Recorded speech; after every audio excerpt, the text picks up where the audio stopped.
இளைஞர்கள் கூட்டம் மட்டும் இருக்கிறது முக்கியம் இல்ல, வெறும் வயதானவர்கள் மட்டும் இருப்பது முக்கியம் இல்ல, எல்லோரும் கலந்து இருப்பது இருக்குல்ல. கச்சத்தீவை மீட்கணும் நம்ம போராடுறோம், நம்ம கூட ஒருவானா வரமாட்டான். அது போல ஒரு அவதூறு சொல்லுவான், நீங்க தான் கொடுத்தீங்கம்மா, எங்கடா கொடுத்தாங்க காட்டுறா, வரலாறுன்னா காட்ட மாட்டான். ஒரு டேட்டா இருக்காது, வாட்ஸ்அப் ஃபார்வர்டே சொல்லுவாங்க. நம்முடைய சின்ன ஒரு துணை முதல்வர் உதயநிதி பேசும் பொழுதெல்லாம் கக்கன்னு மனசுக்குள்ள சிரிச்சுக்குவான், வந்தாண்டா ஒருத்தன் அப்படின்னு. அடுத்த நாளை போய் கை நடுக்கிறதெல்லாம் இருக்கட்டும், யாருக்கு முட்டி தெரிஞ்சிருக்குன்னு பார்ப்போமா, கீழே விழுந்து விழுந்து ஆரம்பிச்சது இருக்குல்ல. எல்லா கட்சியும் ஏதோ ஒரு கட்சியிலிருந்து உடைந்து தனக்கு ஒரு தனி பாதையும் தனக்கு ஒரு தனி கொள்கையும் கொண்டு உருவாகிய கட்சி தான். ஒரு கட்சி உடஞ்சி வெளியே வந்தோன்னு என்ன செய்வார்? முதல்ல அந்த தலைவர் உடைச்சிட்டு வெளியே வந்தோடனே எந்த கட்சியிலிருந்து வந்தாரோ அந்த கட்சியை குறை சொல்லுவார், எந்த கட்சியிலிருந்து வந்தாரோ அதுக்கு மாறுதலாக ஒரு கொள்கை சொல்லுவார், எந்த கட்சியிலிருந்து வந்தாரோ அந்த கட்சியை பற்றி ஒரு புகார் சொல்லுவார்.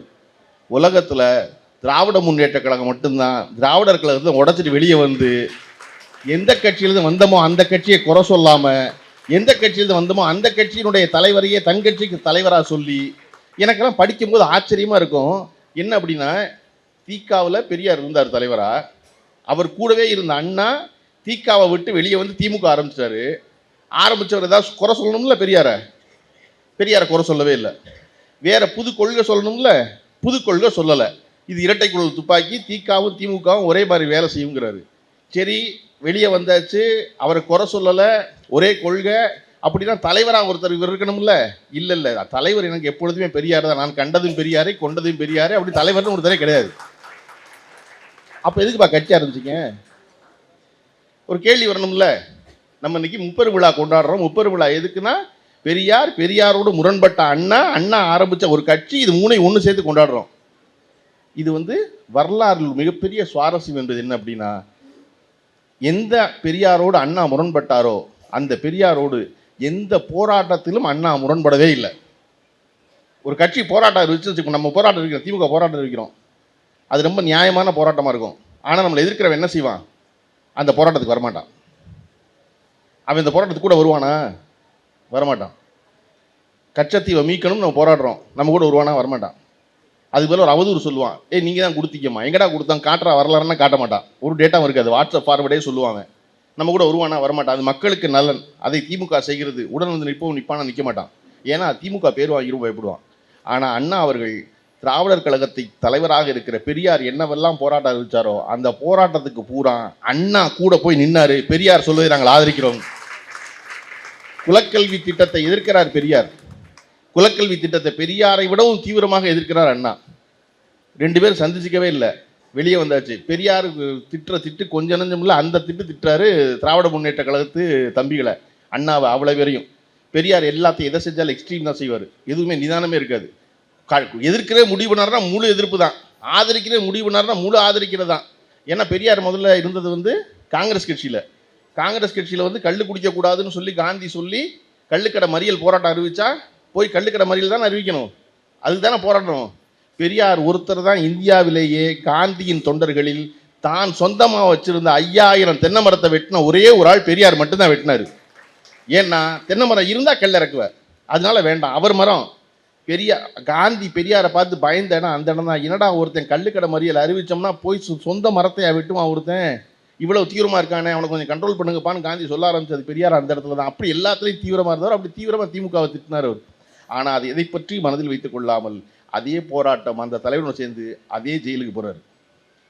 ஒரு சிறைச்சாலையில் பிரிந்த 2 பேர், அண்ணாவும் பெரியாரும் ஒரே சிறைச்சாலைக்குள்ளே இருக்காங்க. 2 பேர் ஒருத்தர் பார்த்துக்கல. பெரியார் வெளியே உலாவ வரும் பொழுது அண்ணா சிறைச்சாலை விட்டு அறையை விட்டு வெளியே வர மாட்டார். ஏன்னா பெரியார் இருக்காரு, அவர் தொந்தரவு பண்ண வேண்டாம் அப்படின்னு. எப்போ பெரியார் வெளியே இல்லையோ அப்போ தான் அண்ணா வெளியே வந்து உழவுவார். இது பெரியாருக்கு தெரிய வருது. ரொம்ப திட்டிவிட்டு போவீங்களா அப்படின்னு நினச்சிக்கிட்டு அவருக்கு பார்க்க நிறைய பேர் வருவாங்கல்ல, பழம் பிஸ்கெட்லாம் கொண்டு கொடுப்பாங்க. அதில் ஒரு 6 பிஸ்கெட்டை அண்ணாதுரைகிட்ட கொடுக்குன்னு சொல்லி கொடுத்து அனுப்புறாரு அவருடைய சிறைச்சாலைக்கு. அண்ணா அதை வெங்கடாஜலபதி கோயில் பிரசாதத்தை ஒருத்தர் எவ்வளவு பணிவோடு வாங்குவோனா அவ்வளவு பணிவோடு ஐயாவா கொடுத்தாரு வாங்கிக்கிறாரு. ஒருத்தர்கிட்ட வாங்கினா நம்ம திருப்பி கொடுக்கணும்ல, ஒரு பொருளை வாங்கினா நம்ம திருப்பி கொடுக்கணும், அதான் நம்ம பதிலுக்கு அன்பு செலுத்துறது. எப்படி திருப்பி கொடுத்தார் அண்ணா அப்படின்னா, 67 ஆட்சிக்கு வந்த பிறகு பெரியாருடைய கனவான சுயமரியாதை திருமணத்தை சட்டமாக்கி அந்த பிஸ்கெட்டை தங்க பிஸ்கெட் ஆக்கி திருப்பி கொடுத்தாரு. ஐயா, நீங்கள் ஒரு கனவு கண்டீங்க, அந்த கனவு எப்போ நிலைக்கும்? சட்டமானால் நிலைக்கும், சட்டமாகலே நிலைக்காது. பெரியார் என்ற சிந்தனாவாதி இத்தனை ஆண்டு காலம் இந்த தமிழ்நாட்டில் நிலைத்திருப்பதற்கான காரணம் என்ன அப்படின்னா, பெரியாரின் தம்பிகள் எல்லோரும் ஆட்சி அதிகாரத்துக்கு வந்ததால் அவருடைய கனவுகளை எல்லாம் நனவாக்க முடிந்தது. அதற்கு முதல் காரணமாக அண்ணா அவர்கள் இருந்தார். அண்ணாவின் தொடர்ச்சியாக கலைஞர் இருந்தார். கலைஞரின் தொடர்ச்சியாக இன்று நம்முடைய அண்ணன் தளபதி முத்துவேல் கருணாநிதி ஸ்டாலின் அவர்கள் இருக்கிறார். எதிரிக்கெல்லாம் குழப்பம். முத்துவேல் கருணாநிதி ஸ்டாலின் அவர்கள் தான் டேஞ்சரஸ் நினைச்சா அவங்க அடுத்த ஆள் ரெடி பண்ணி வச்சிருக்காங்களே, அவர் மோர் டேஞ்சரஸ் போல இருக்கே நினைக்கிறதா எனக்கு இருக்கிற குழப்பம் இல்லையா? எனக்கு வந்து எப்பொழுதுமே கலைஞரின் பேச்சால் ஈர்க்கப்பட்டு தான் நான் திராவிட முன்னேற்ற கழகத்தை கவனிச்சவன். எனக்கு அந்த கலைஞரை போல இன்னைக்கு வந்து நம்முடைய சின்ன ஒரு துணை முதல்வர் உதயநிதி பேசும் பொழுதெல்லாம் கக்கன்னு மனசுக்குள்ள சிரிச்சுக்க வந்தாண்டா ஒருத்தன் அப்படின்னு. ஏன்னா முதல்வர்கள் அவர்களின் கை நடுங்குகிறது பார்த்தியா அப்படின்னு எடப்பாடி பழனிசாமி சொன்னோன்னு மருத்துவர் எங்கேயா பேசாத பார்த்தீங்களா வருத. அடுத்த நாளை போய் கை நடுங்கிறதெல்லாம் இருக்கட்டும், யாருக்கு முட்டி தெரிஞ்சிருக்குன்னு பார்ப்போமா, கீழே விழுந்து ஆரம்பிச்சது இருக்குல்ல. ஏன்னா அந்தந்த கோயிலுக்கு அந்தந்த பூசாரி வச்சா தான் சாமி சொல்றதை கேட்கறது என்னையோட சேர்வாக நல்லா தெரியும். அது அவன் தான் புரியல, அவனுக்கு அந்த லாங்குவேஜ் தான் புரியுது. அப்படிங்குமா அந்த லாங்குவேஜில் பதில் சொல்லணும். எப்பொழுதும் நாம் எந்த ஆயுதத்தை எடுக்க வேண்டும் என்பதை எதிரிகளே தீர்மானிக்கிறார்கள் என்பதை மிக தெளிவாக தெரிந்து கொண்டிருப்பவர் தான் நம்முடைய சின்ன நம்புறவனா. இந்த தொடர்ச்சி இருப்பதான் ஒரு குழப்பம் தருது. அண்ணாவை பற்றி என்ன முன்னாடி பேசியவர்கள்லாம் சொல்லிட்டு இருந்தாங்க. அண்ணா அவர்கள் வந்து என்னன்னா, அரசியல் கட்சிகளில் பொதுவாக தனக்கு அடுத்து வருபவர்களை மேலெழுந்து வரவிட மாட்டார்கள். அதை முதல்ல அண்ணா தான் வந்து எனக்கு தெரிஞ்சு உலக அரசியலில் உடைக்கிறாரு. எந்த இடத்துக்கு போனாலும் தம்பி தம்பி தம்பி தம்பின்னு தம்பிகளை மேடையில் ஏற்றி நிப்பாட்டி இங்கே ஒரு ஆள் இருக்கான் பாருன்னு காமிச்சது அண்ணா தான் முதல்ல துவங்குறாரு. நீங்கள் நினச்சி பாருங்கள், கலைஞர் அவர்கள் வந்து மொழி போராட்டத்தில் சிறையில் இருக்கார். மேடையில் வச்சு சொல்கிறாரு, எனக்கு யாத்திரை தலம், புனித யாத்திரை தலம் என்பது எதுனா தனிமை சிறையில் கருணாநிதி இருக்கும் இடம் தான் எனக்கு புனித யாத்திரை தலம்னு ஒருத்தர் சொல்கிறது இருக்குல்ல. அன்பு கரங்கள்னு ஒரு திட்டம் சொன்னாங்க இல்லையா, பள்ளிக்கூடத்தில் படிக்கிற பிள்ளைகளை படிக்க வைக்கிறது எல்லா பிள்ளைகளும் பெற்றோர்கள் இல்லாத பிள்ளைகள் அனாதைகள் அல்ல, அவர்களுக்கு நான் இருக்கிறேன் என்று சொல்லி மாதம் 2000 வழங்குகின்ற முதல்வர் இருக்கிறார். அதை இன்னும் கொஞ்சம் நீங்கள் விரிவாக புரிஞ்சுக்கணும். பெற்றோரை இழந்த பிள்ளைகள் மட்டுமில்ல, பெற்றோர்களால் கைவிடப்பட்ட பிள்ளைகளும் கூட. அம்மா இருக்கா ஆனால் இந்த பிள்ளையோட இல்லை, பிள்ளையை விட்டுட்டு போயிட்டா அவள் வேற யாரோடையோ. அந்த பிள்ளைக்கு அம்மானு ஒருத்தி இருக்கா, உயிரோடு இருக்கா, ஆனால் அந்த பிள்ளையோட இல்லை. அப்பா இருக்காரு, ஆனால் அந்த அப்பா வேறொரு பொண்ணோட போயிட்டார். இங்கே அம்மா மட்டும் இருக்கா, அப்பா வேற யாரோ கிளம்பி போயிட்டார். அப்பா அந்த பிள்ளையை கைவிட்டார், அம்மா அந்த பிள்ளையை கைவிட்டாங்க. அப்பா அம்மா 2 பேரும் கைவிட்ட பிள்ளை இருக்குது. 6347 பிள்ளை இருக்கு இல்லையா, அதில் அப்பா அம்மா 2 பேரும் உயிரோடு இருக்காங்க, ஆனால் 2 பேரும் கைவிட்டாங்க பிள்ளைய. அவரவருக்கான வாழ்வு முக்கியம்னு போயிட்டாங்க. அப்படி கைவிடப்பட்ட பிள்ளைகளுக்கு தான் நம்முடைய தமிழ்நாட்டின் முதல்வர் சொல்லிக்காரு, நான் உங்களை கைவிட மாட்டேன், நான் இருக்கேன் வாங்க.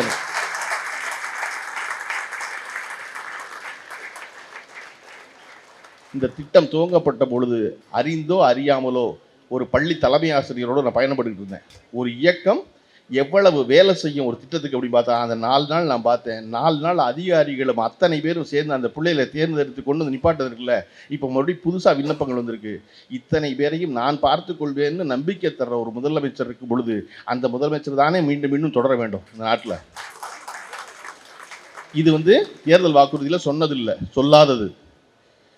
ரொம்ப முக்கியம். அன்பு கரங்களில் இருக்க 6000 பிள்ளைகளுக்கும் வரப்போகிற தேர்தலில் ஓட்டு கிடையாது, ஓட்டுக்காக இல்லை. அது நம்ம எல்லாருக்கும் சொன்னோன்னே ஏன் மண்ணை நெகிழுது, அது நம்ம வீட்டு புள்ள போல நம்ம நினைக்கிறோம்.